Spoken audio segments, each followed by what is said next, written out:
우리가 읽은 본문은 종말을 사는 신앙인이 가져야 될 자세에 대해서 말씀하고 있습니다.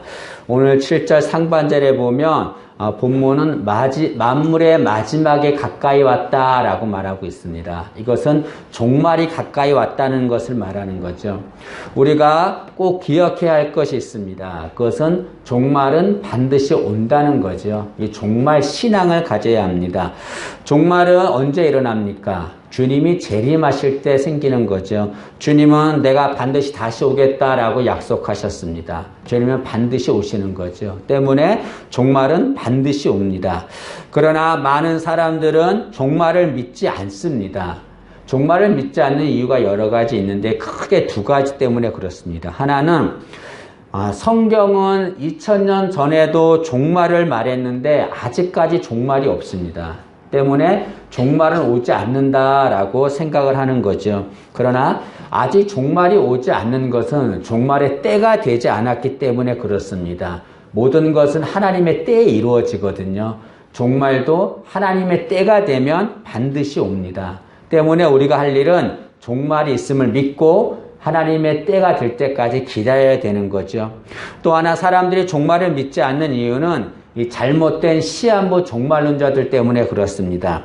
1992년인가요? 그 10월 28일 날에 시한부 종말론자들이 주님이 그날 오신다라고 떠들었습니다. 그래서 뭐 가정도 포기하고 직장도 학업도 다 포기하고 그냥 거기에 모든 것을 매진했죠. 그리고 그날을 기다렸습니다. 근데 그날에 주님이 재림하지 않았습니다.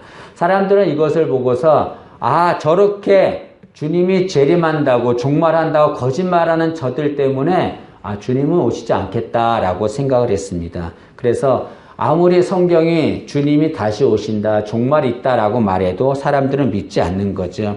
그러나 우리는 종말은 반드시 온다는 종말 신앙을 가져야 합니다. 그런데 이 종말에 대해서 두려워하는 이들이 있습니다. 종말이 오는 것을 두려워하는 이들이 있습니다. 그러나 여러분, 종말이 오는 것은 두려운 일이 아닙니다. 오히려 그것은 기쁘고 복된 일입니다. 왜 그렇습니까? 종말이 오면 우리는 하나님의 나라에 들어갈 영광스러운 몸이 되기 때문에 그렇습니다. 종말은 하나님의 나라에 들어갈 영광스러운 날이 됩니다. 때문에 종말은 절대로 두려운 일이 아닌 거죠. 그래서 초대교회 성도들은 서로 모여서 인사할 때마다 마라나타라고 인사했습니다. 이 마라나타라고 하는 말은 주님 오시옵소서 그런 말이죠. 초대교회 성도들은 주님 오시는 날을 종말을 간절히 사모했습니다. 왜 그렇습니까? 그날이 되면 주님의 나라에 들어갈 수 있기 때문에 그렇습니다. 너무나 사모했습니다. 우리도 이런 종말 신앙을 가져야 될 줄로 믿습니다. 그런데 오늘 본문은 그렇게 종말을 사는 신앙인들이 어떻게 살아야 되는가에 대해서 말씀하고 있습니다. 오늘 본문은 두 가지를 말합니다. 하나는 기도해야 된다라고 말하고 또 하나는 사랑해야 된다라고 말하고 있습니다. 첫째로 종말을 사는 신앙인은 기도하라라고 말하고 있습니다. 7절 말씀을 보시죠. 만물의 마지막에 가까이 왔으니 그러므로 너희는 정신을 차리고 근신하여 기도하라라고 말하고 있습니다. 여기 본문이 기도하라라고 말한 이유가 있습니다. 그것은 이 당시의 성도들은 많은 어려움을 당하고 있었습니다. 주님을 믿는다는 이유로 죽임을 당하고 또 다른 곳으로 추방을 당하고 재산이 몰수되는 그런 어려움을 당하고 있었습니다. 이로 인해서 많은 성도들이 믿음이 흔들리고 있었습니다. 베드로는 그들의 믿음이 흔들리지 않기를, 그들의 믿음이 지켜지기를 원했습니다. 그들의 믿음이 지켜지는 방법이 무엇입니까? 믿음을 지킬 수 있는 비결이 무엇입니까? 그것은 기도하는 거죠. 그래서 오늘 본문은 무엇보다 기도하라라고 말하고 있습니다. 그럼 기도하면 믿음을 지킬 수 있습니다. 그러나 기도하지 않으면 절대로 믿음을 지킬 수 없습니다. 베드로는 이 경험을 한 자였습니다. 베드로는 자신이 기도하지 않아서 믿음을 지키지 못한 경험을 했었습니다.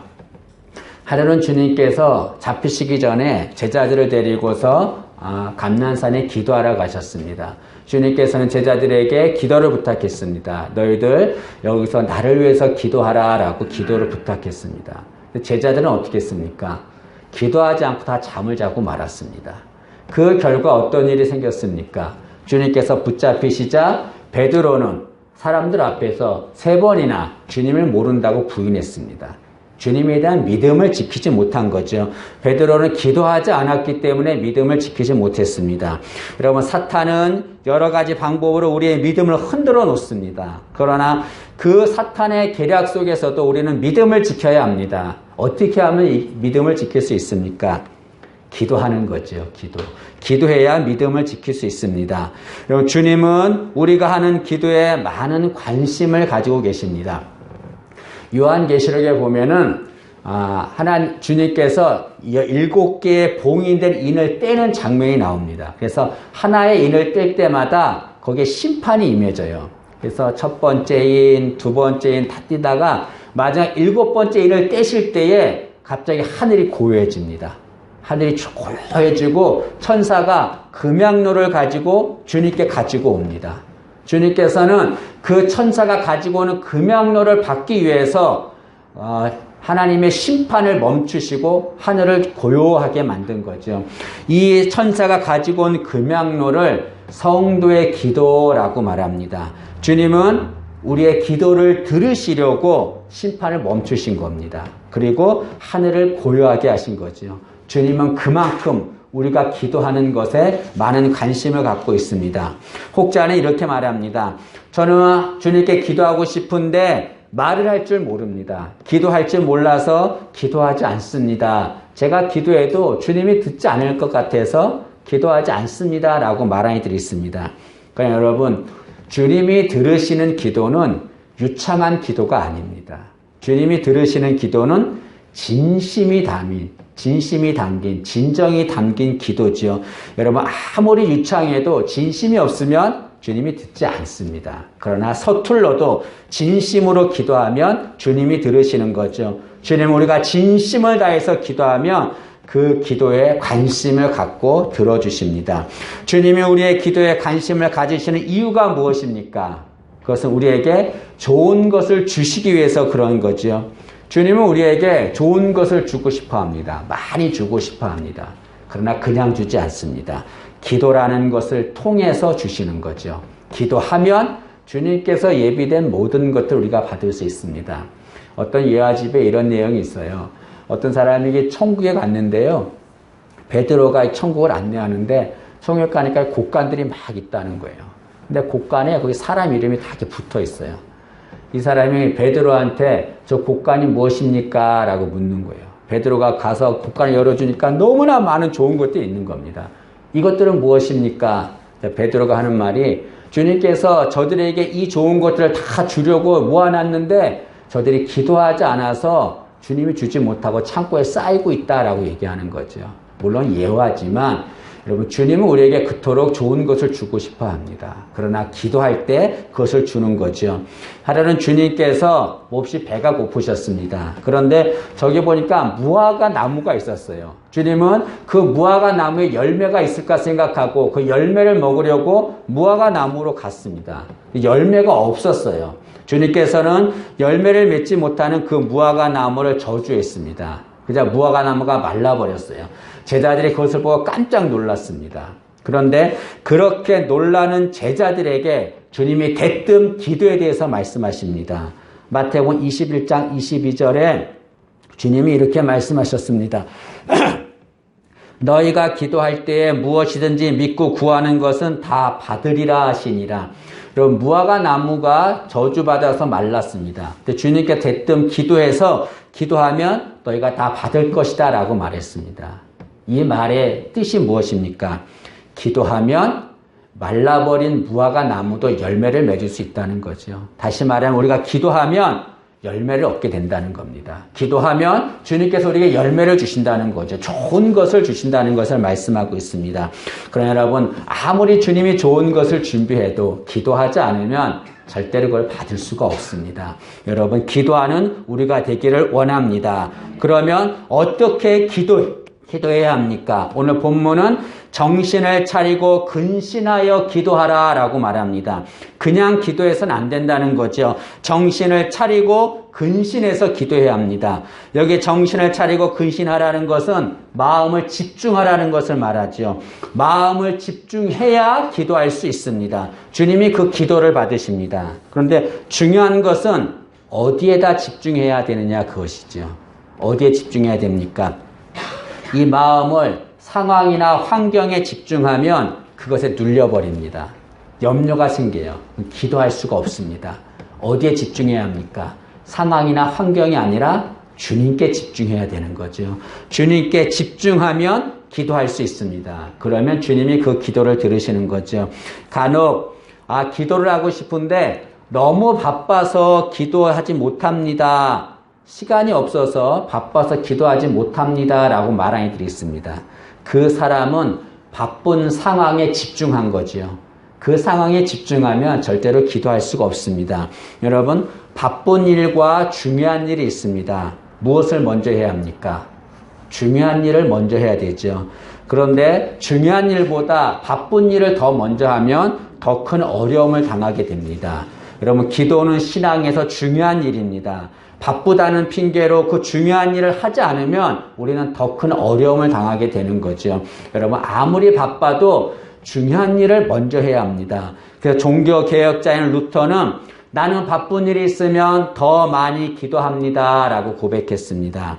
여러분, 오늘 말씀처럼 정신을 차리고 근신해서 주님께 집중해서 기도하는 우리가 되기를 원합니다. 그것이 종말을 사는 신앙인의 자세지요. 두 번째로 종말을 사는 신앙인은 사랑하라 라고 말씀합니다. 오늘 8절 말씀 보시면 무엇보다도 뜨겁게 서로 사랑할지니 사랑은 허다한 죄를 덮느니라 라고 말합니다.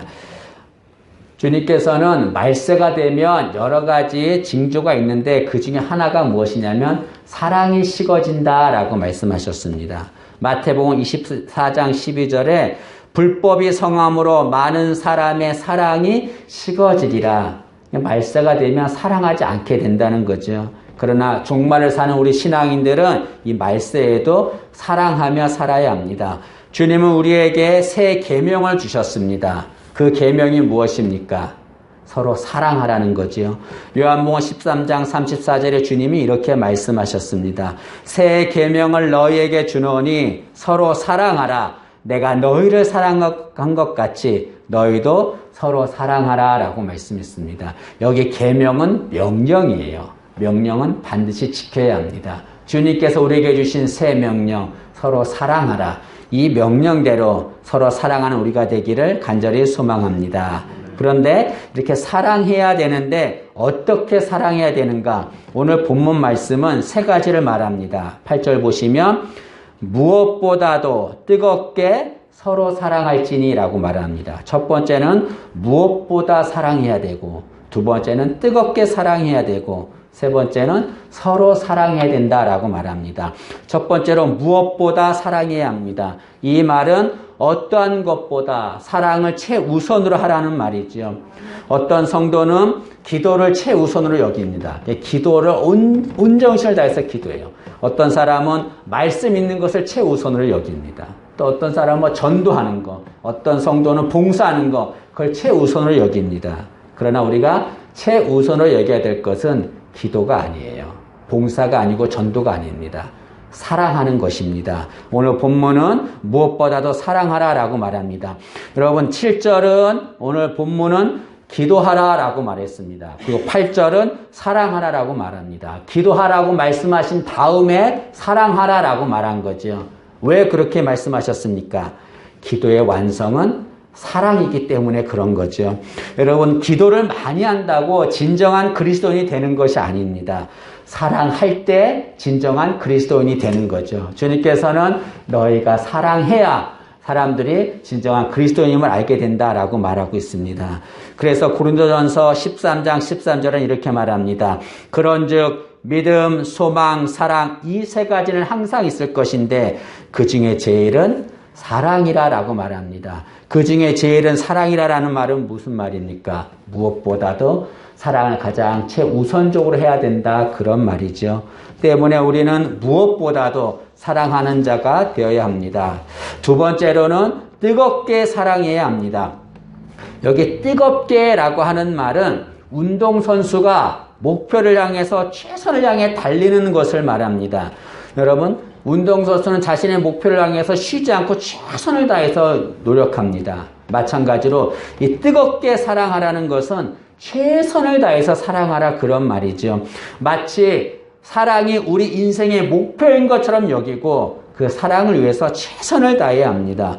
왜 최선을 다해서 사랑해야 합니까? 그 이유는 사랑은 최선을 다해 노력해야만 할 수 있기 때문에 그렇습니다. 사람 중에서 내가 좋아하는 사람이 있지만 반면에 싫어하는 사람도 있습니다. 사랑하기 싫은 사람도 있습니다. 사랑하기 싫다고 가만히 있어야 되나요? 사랑하기 싫은 사람은 어떻게 사랑할 수 있습니까? 저절로 사랑이 될까요? 노력해야 되는 거죠. 최선을 다해서 노력해야 합니다. 여기 본문에 나온 사랑은 의지적인 사랑을 말합니다. 내가 의지를 가지고 최선의 노력을 다해야만 사랑할 수 있는 거죠. 여러분, 우리 모두가 다 사랑이 우리 인생의 목표인 것처럼 여기고 최선을 다해서 뜨겁게 사랑하기를 소망합니다. 두 번째로는 서로 사랑해야 된다라고 말합니다. 이 서로 사랑하라라고 하는 말은 같이 사랑하라 그런 말이죠. 사랑을 받으려고만 하는 일들이 있습니다. 그런 사랑은 미성숙한 사랑입니다. 우리는 성숙한 사랑을 해야 합니다. 어떤 것이 성숙한 사랑입니까? 서로 사랑하는 거죠. 서로 사랑하는 거. 사랑을 받으려고만 해서도 안 되고 같이 사랑해야 합니다. 그러면 사랑을 하면 어떻게 됩니까? 이렇게 무엇보다도 뜨겁게 서로 사랑해야 되는데 이렇게 사랑하면 어떻게 되는가? 사랑하면 허다한 죄를 덮는다라고 말합니다. 8절 끝에 보니까 사랑은 허다한 죄를 덮느니라 라고 말합니다. 여러분, 여기 허다한 죄란 어떤 죄를 말합니까? 여러 가지 죄를 말하죠. 이 허다한 죄에는 내가 용서할 수 없는 죄도 포함되어 있습니다. 사랑하면 그 허다한 죄를 덮는다라고 말합니다. 여기 허다한 죄를 덮는다는 것은 두 가지를 말합니다. 하나는 우리가 사랑함으로 상대방의 죄를 덮어주는 것을 말하는 거죠. 상대방이 잘못하고 실수해도 그를 사랑하면 덮어줄 수 있습니다. 노아는 하나님의 명령대로 방주를 만든 위인이었습니다. 그는 하나님의 말씀에 순종해서 오랜 세월 동안에 방주를 지은 자였죠. 그런데 이런 노아가 포도주를 많이 마셨어요. 어느 날 포도주를 많이 마시고 술에 취했습니다. 그래서 벌거벗은 채로 잠을 자고 있었습니다. 근데 이 모습을 그 노아의 아들인 함이 본 거예요. 그리고 가서 두 형제 셈과 야벳에게 아버지가 술에 잔뜩 취해서 벌거벗고 막 누워있어요 하면서 막 조롱을 합니다. 조롱하면서 얘기하는 거예요. 그런데 그 얘기를 들은 셈과 야벳은 어떻게 했습니까? 아버지가 계신 곳 뒤 옷을 가지고 뒤로 들어가서 아버지의 벗은 몸을 보지 않고 뒤에서 아버지의 벗은 몸을 이렇게 옷으로 가려줍니다. 덮어준 거죠. 여러분, 남의 허물을 드러내는 사람이 있지만 남의 허물을 덮어주는 자가 있습니다. 우리는 이웃의 죄를 덮어주는 자가 되어야 합니다. 그러려면 사랑해야 되는 거죠. 또 하나, 사랑은 허다한 죄를 덮는다는 것은 어떤 의미가 있냐면 우리가 사랑하면 하나님이 우리의 죄를 덮어준다는 것을 말합니다. 우리가 죄가 많잖아요. 그런데 우리가 사랑해서 다른 사람의 허물을 덮어주면 하나님이 우리의 허물을 다 덮어주는 거죠. 성막에는 뜰이 있고 성소가 있고 지성소가 있습니다. 근데 그 지성소 안에는 법궤가 있어요. 그 법궤에는 세 가지의 물건이 들어있는데 그 법궤에 덮는 뚜껑이 있습니다. 그것을 속죄소라고 부릅니다. 근데 속죄소의 뜻이 뭐냐면 덮는다 그런 뜻입니다. 이것은 하나님이 우리의 죄를 덮어주는 것을 말하는 거죠. 우리가 사랑하면 하나님이 우리의 죄를 다 덮어줍니다. 이렇게 하나님이 죄를 덮어주면 더 이상 죄는 없는 겁니다. 우리가 사랑해서 다른 사람의 죄를 덮어줄수록 덮어주는 만큼 하나님은 우리의 죄를 덮어주는 거죠. 그래서 결국 사랑하는 것은 상대방을 위한 것이 아니라는 겁니다. 사랑하는 것은 나를 위한 거죠. 나를. 내가 사랑함으로 하나님이 나의 죄를 덮어주는 겁니다. 나를 위한 것입니다. 오늘 본문은 만물의 마지막에 가까웠으니 너희들이 해야 될 것이 있다라고 말합니다. 첫째는 기도해야 된다. 정신을 차리고 근신해서 기도해야 된다라고 말합니다. 그래야 너희가 믿음을 지킬 수 있다라고 말하죠. 그리고 서로 사랑해야 된다라고 말합니다. 그러면 허물을, 허다한 죄를 덮을 수 있다라고 말합니다.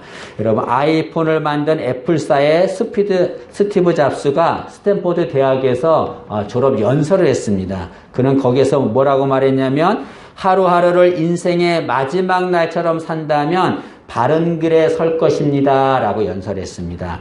여러분, 하루하루를 인생의 마지막 날처럼 여기며 살아야 합니다. 그러면 우리는 바른 길에 설 수 있습니다. 우리는 매 순간을 마지막 날처럼 여기며 살아야 합니다. 오늘이 마지막인 것처럼 그날을 여기며 살아야 되는 거죠. 마지막 날처럼 여기면서 기도하고 사랑하는 자가 되어야 합니다. 그것이 종말을 사는 성도의 신앙의 자세죠. 우리 오늘 말씀처럼 기도하고 사랑하며 사는 자 되기를 진심으로 소망합니다. 기도하겠습니다. 만물의 마지막에 가까웠습니다. 이럴 때 저희들이 해야 될 것은 기도하고 사랑하는 것이라고 했습니다. 주님, 저희들이 정신을 차리고 근신하여 기도하게 하시고 무엇보다 뜨겁게 서로 사랑해서 허다한 죄를 덮는 자가 되게 도와 주옵소서. 예수님의 이름으로 기도합니다. 아멘.